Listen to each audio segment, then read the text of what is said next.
So this is an occasion for us to listen to the Dhamma, and when we listen to Dhamma, it's for the furthering and development of our mindfulness and our wisdom, which in turn will help us to mature and progress in our Dhamma practice. And this will help us to improve our understanding of the teachings that the Lord Buddha left for us. We have all gathered here today and over time now to help build and support this monastery, Buddha Bodhivana Monastery. This has come about because we have faith and confidence in the teachings of the Buddha, that is the Dhamma, and the Sangha.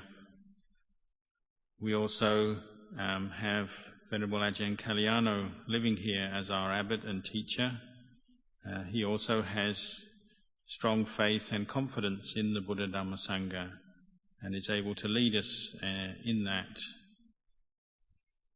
We have come together here in the past to offer the land here for the building of the monastery, and many people have come together to help support the building of accommodation, that is kutis or the meditation huts, the kitchen, the eating hall and so on, all to help support the Sangha and provide a place of practice. And it's now reached the time when everyone has come together for the most important kind of offering of material dhana for the monastery, and that is the building and completion of this ubosatha hall that we're sitting in now. An ubosatha hall is a place where the resident community of monks and novices can practice, follow their rules of training, and it's also a place where the laity can also gather to follow the monks in their training. They can gather to hear the Dhamma and to practice meditation. All of us have this aim, that is to bring the Dhamma, the truth, as pointed out by the Lord Buddha, into our hearts, or to bring our hearts and minds in line with the truth.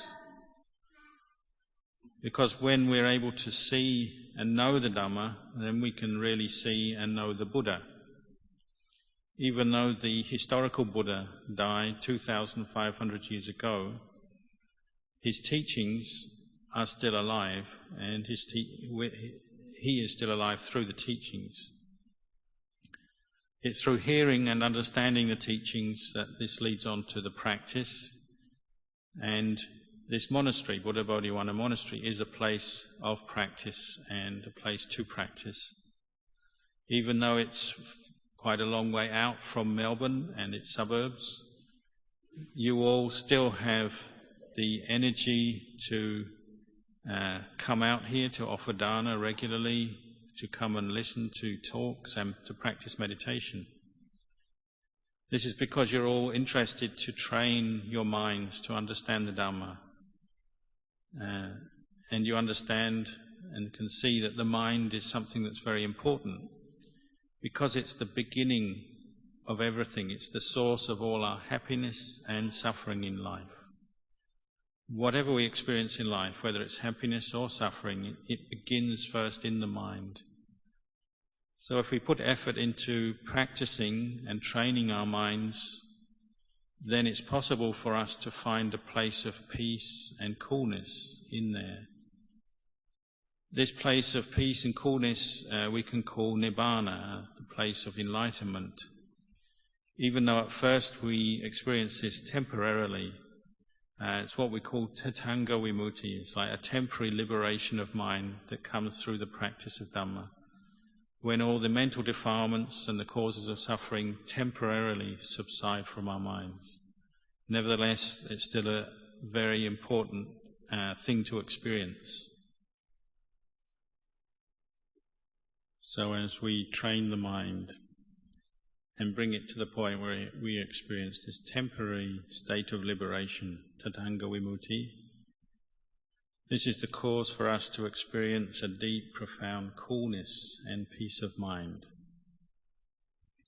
The Buddha pointed out that ordinarily our minds as human beings tend to be hot and agitated. This is because they're affected by the qualities of greed, anger and delusion. So he encouraged us to practice and train to change that, learn to find a way to abandon these qualities of greed, anger and delusion. The way we do that is we begin with the practice of generosity in our daily lives, as a way to directly go against the tendency towards greed, possessiveness and attachment, which causes us so much suffering. For example, we've built this hall now here, and this comes from the practice of dhana, or generosity, people giving up their material wealth and time and resources to do this project. This is a direct way we can learn to let go of some of our greed, stinginess and attachment by doing something like this. We also, as we practice generosity and dhana, we're learning to go against the tendency to want to take the possessions of others through stealing or other means. Let go of that kind of coarse greed from our minds. And we also learn to develop some wisdom and understanding as we practice dhana. We can learn to understand the effect of dhana, see the effect on the mind, how when we practice generosity and dhana, it brings us some happiness through that letting go of attachment and possessiveness and greed. And we can gradually see the process of cause and effect and understand that when we do practice generosity in our daily lives, it's a great source of happiness and peace in the mind, and it has a purification, a purifying effect on the mind. The Buddha also pointed out that we need to teach ourselves the value of living peacefully and harmlessly, not harming others through our actions or our speech. We have the guidelines for this, is the 5 precepts, Vancha Sila, which are guidelines which help us to act in ways that don't harm others or ourselves.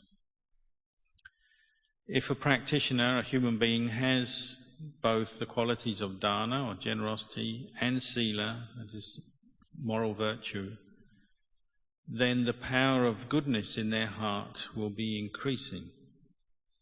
Their sense of inner worth will be increasing. And the results of all the good actions that come from the generosity and the virtuous behaviour, it has very concrete results and brings very obvious peace and happiness to the heart of that person. But in practicing to develop these qualities, we also need the quality of patience, khanti. We need this because there's much that we have to bear with in life and be patient with.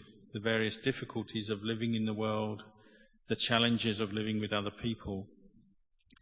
We need this quality of khanti, or patient endurance, to deal with that. That's why the Buddha said there's no higher dhamma or higher quality than the quality of patient endurance for battling with the defilements and overcoming our mental defilements. Sometimes it might be that we have very agitated states of mind. We might want to harm other people, destroy them, or destroy their property, or so on. So we use this quality of khanti, patient endurance, to restrain these more extreme, unwholesome qualities that might arise in our mind. We learn to restrain our anger and bring our behaviour under control. First of all, our external behaviour, our speech, our actions, and then internally the thoughts. And the result of practicing these 5 precepts in this way is that it normalizes our behaviour.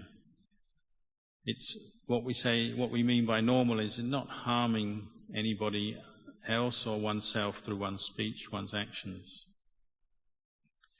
By normalizing our behaviour in this way, we are protecting our happiness, and of course that extends to the people around us, our families, relatives and loved ones. If we're keeping the 5 precepts, then we have a sense of mutual trust, respect and sensitivity towards each other in the family. If we're married, we respect and trust our husband or wife. We just have one husband or wife. We don't go looking for many partners. These 5 precepts are the qualities of a sotapanna, what we call a stream enterer, one who's seen the Dhamma, penetrated the Dhamma and entered the stream. In the time of the Buddha, the famous supporters of the Buddha, Anathapindika, the wealthy merchant, and the lady Visakha, both good examples of people who had practiced keeping the 5 precepts and seen the Dhamma through the practice of their meditation. Even though they were wealthy people and very, very busy with many responsibilities in their family, their work and so on, they never broke the 5 precepts. They kept them at all times. The result of this was they had great peace of mind, a mind free of regret, and the happiness of living in a virtuous way. It comes from the practice. They had obviously been practicing over many lifetimes, keeping the precepts, giving dhana, practicing meditation. You can see the result of that. When they came to hear the Dhamma from the Buddha, they understood it immediately, and immediately their minds were made peaceful. That's a result of all that former practice over many lifetimes, giving its fruit. So today we are here to part of the celebrations for the opening of this ubosatha hall. Today we can practice sticking gold leaf onto the stone markers in front of me. This is an important thing to reflect on. This ubosatha hall and these marker stones which will mark the boundary of it, it's a place for the practice of sangha kamma. That means the transactions, the meetings and affairs of the sangha of monks can be performed properly in such a place. Particularly it's a place for the ordination of new bhikkhus, new monks can take place here. In Buddhism we talk about 2 kinds of ordination. We talk about the conventional ordination, that is the ceremony that a candidate goes through who wishes to become a Buddhist monk. That takes place on the outside, on the conventional level. You have a ceremony with chanting and so on. But we also understand that that's not yet necessarily made that person into an internal monk or an internal peaceful person. That has to come through the practice of sila, samadhi, panya, meditation and wisdom, to bring the person's heart to true liberation and develop the sense of being an internal monk or nun. These marker stones we have in front of us, we treat them as an offering to the Buddha, the Dhamma, the Sangha. And when we place gold leaf onto them, it's out of respect and veneration for the goodness of the Buddha, the Dhamma, the Sangha. We feel that it's very meritorious or very powerful good karma to do this, to build a monastery, to build an ubosatha hall, a place where monks can practice to keep the discipline, practice for the ending of suffering. Very, very powerful good karma. So all of those of you who have helped to offer the land here, or helped to offer the funds for the building of accommodation, this is very, very powerful good karma. In Thailand, they see it as one of the most meritorious or the most important ceremonies a monastery can have. Most monasteries, when they have this ceremony, sticking gold leaf onto these marker stones and then burying them in the ground, can have up to 5,000 people a day come to stick gold leaf on these balls of stone. They usually have that ceremony for about 9 days, and they say by the end of the 9 days, those people who have come and stuck gold leaf, it may be a cause for them to have a heavenly rebirth. You notice even in the times when the economy is not so good, people's faith in that never changes. Whether the economy is good or not, people still come and they believe in the power of good karma and supporting such things. So here in Melbourne, we're very lucky to have this monastery, have the chance to come and practice here. We also have a teacher, Ajahn Kalyano, to lead us in the practice of the Dhamma and follow in the footsteps of the Lord Buddha. So we should try to put his teachings into practice and to shape and purify our minds, just as someone purifying and shaping a diamond before he sells it as jewellery might do. We do this with our minds through the power of the teachings and following the teachings of the Buddha. We should consider that we, once born into this world, we're not going to be here forever. Life is short and uncertain. So now that we're fortunate enough to have met with the teachings of the Buddha, this has brought some light, some radiance into our lives. We should not waste that opportunity. The Buddha said, one who sees the Dhamma sees the Buddha.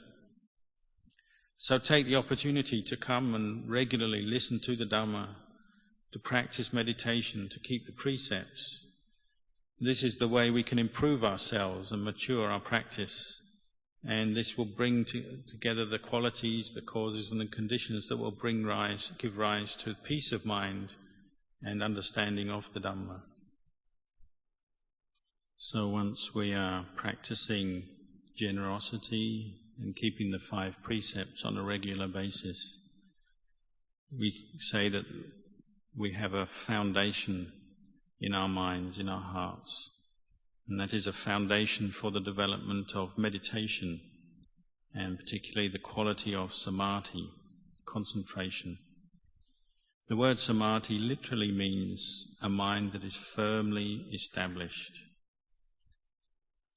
And we develop this quality of firmness and calm through the practice of focusing our attention on a meditation object. This might be putting our attention on the feeling of the in and out breath, or else putting our attention on a mantra such as the word Buddho. And we focus our attention on the meditation object repeatedly over and over again until the mind becomes still. We need this stillness to experience peace of mind and clarity and to improve our understanding of truth. As we do this practice, it's quite common that people have doubts arise about the way to practice. It's a bit like this ubosatha hall. If you look at this hall, there are many doorways. You could choose to come in. You could come in at the front or at the sides or at the back. The important thing is that all of these doorways enter into the same hall, bring you into the hall. People are like this with meditation techniques and the practice of meditation. There are many techniques one can use to focus the mind and develop the concentration and the firmness of mind. But they're all aiming for that. They're aiming to help you to bring the mind to a state of peace, calmness and stillness. One could recollect the Buddha or the Dhamma or the Sangha, or recollect the sensation of the breath. And there are many other techniques one could use. The main purpose is to bring the practitioner to this point of stillness where the mind isn't caught into the normal kind of discursive, agitated thinking. One might wonder what it's like, the state of mind where the mind is not agitated, thinking a lot. How can that happen? Well, it must arise from a cause, just like everything else. That cause is learning how to put effort in and focus the mind on a meditation object. And over time, this state of stillness and quietness arises. It's natural as we practice there will be some obstacles and difficulties. We'll notice this as we try to train the mind to concentrate. There'll be different mental states arising. We'll have mental states of disliking, of liking and attachment, mental states of agitation and restlessness, mental states of sleepiness or dullness, and also states of doubt, uncertainty about the practice. All of these, you might say, are obstacles or a block to the mind becoming peaceful. But we must understand the mind. We have to learn how to overcome these obstacles through the practice. We have to see that the mind itself is our most valuable thing, it's our most valuable asset. When we see that it is something of great worth or great value, that's where we'll get the energy and the effort from to train ourselves to overcome these obstacles. It's only through developing the mind that we can overcome these obstacles and reach a state of purity. When we say purity, we mean a state where we've let go of our attachments, our wrong views and our delusions. And this is what releases the mind and lets it experience a much deeper and profound sense of peace. This kind of peace has what we call piti and sukha at its base. It's a rapturous, joyful, happy, blissful peace that comes from the still mind. And it's something that probably most of us have never experienced before. We have to practice until we experience it for ourselves. So let us all make use of this monastery and this ubosatha hall for this practice, following in the footsteps of the Lord Buddha, so that we can all find true peace and happiness.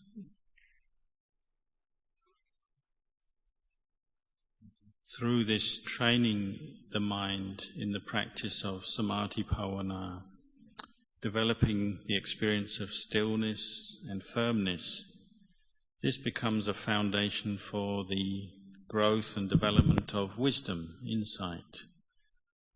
Wisdom here means the understanding of the mind, the nature of the mind. Understanding exactly what our minds are, what is the mind.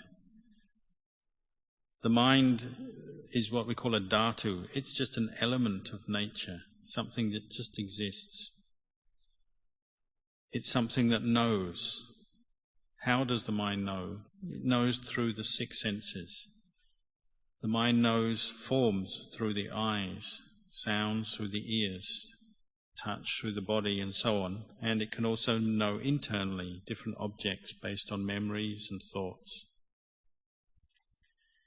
If a human being has no mindfulness or wisdom, all this knowledge that comes to the mind becomes a source of attachment.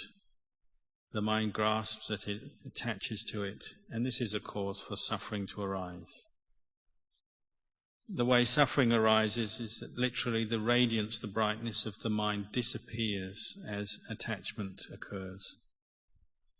In its nature, this mind is radiant. It's bright, radiant and pure. But over time, through the presence of ignorance, delusion, lack of mindfulness and wisdom, the mind becomes blemished and a cause of suffering. So the Buddha taught us to develop and practice mindfulness and wisdom, to train the mind in these qualities. And through this, we'll be able to let go of all these mental states and these mental defilements which blemish the mind. We can only do that through the power of a mind trained in mindfulness and insight, wisdom. When we've trained it well enough, the mind will be able to let go of sakkaya ditthi, personality view, or the attachment to these khandhas as being me and mine. Be able to let go of silapata paramasa, the blind attachment to rituals and other external practices. And the mind will be able to let go of vicikicca, doubt and uncertainty about the practice and the way to practice.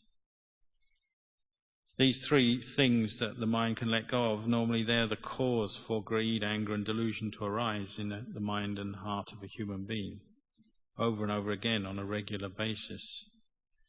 So we're practicing to let go of them. We're practicing to make the mind peaceful and to develop the wisdom to see and understand the truth, to see and understand the truth of this world, say the physical world and the mental world, to see through just the conventional reality or the superficial appearance of this world and see to a deeper level that everything is actually anicca, dukkha, anatta. It is impermanent, unsatisfactory and not a self. It's through seeing these qualities, these truths, that, the mind becomes peaceful. One can only see them through the development of the mind in sila, samadhi and panya, as I have been explaining thus far in this talk. So we have built this ubosatha hall here as a resource for the practice of the religion, and the practice of the teachings.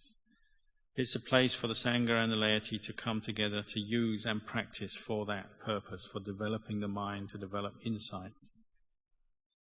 So in conclusion, I'd like to give my anumodana, express my appreciation to the Sangha here of Buddha Bodhivana Monastery, led by Venerable Ajahn Anan, who gave up his time to come here to help establish this monastery and build it up. Also give my anumodana to the lay people who support this monastery. They've given up so many of their resources and so much time to support the place. And I also give my anumodana to all the Sangha members who have left their homes to come and ordain and become Buddhist monks and novice monks. May the power of the good karma, the kusala karma that you have all made, both Sangha and laity, be a cause for your progress in your Dhamma practice. May it be a cause for your happiness. And maybe it be a cause for you to reach human birth again. May it be a cause for you to reach heavenly rebirth. May it be a cause for you to reach Nibbana, full enlightenment. May it be a cause for you to be able to overcome all the obstacles that you might meet in your lives and in your Dhamma practice.